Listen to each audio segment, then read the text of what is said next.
屏东九如国小的旧校舍有100年历史啊，经过县政府的重新整修，即马变做是一个专业的照顾园区。有一照中心，有健身房，有囡仔头耍的所在，互囡仔到是大人，每一个年岁社区民众拢会当来遮使用。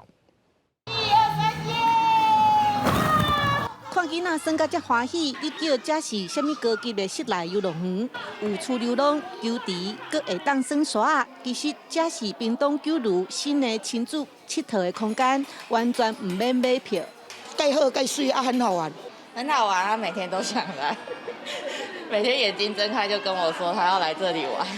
囡仔有通耍，照顾的大人就轻松。另外，嘛有收藏2000本册绘本集，会当互亲子做伙念故事。10到15秒之后，我们再换边。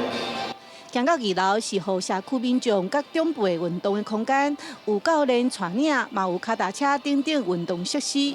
1楼的日照中心，伫5年前就成立，目前有20位长辈，逐工来遮活动用餐。这个专人照顾园区14拜5开幕，外面的公园嘛有真侪设施。这原底是有100年历史的国小教室，改造了后，即马每一个年岁人拢会当来。 是已经有家属，嘛就是社区的志工妈妈有来参加老练的活动，嘿嘿，所以我讲这是一个服务使用率的提升呐，个这个场地真正改好。我们老人要帮忙年轻人照顾小孩，然后咱的少年会当出去趁钱吼，即个老人会当有一寡囡仔伫伊的身躯边吼，伫遐来佚佗吼，来耍吼，这有一个介好的氛围，对咱的老人嘛是介好的一种自然的疗愈吼。所以，阮即马一直推动的是一个跨世代的共同生活的这样安尼的理念吼。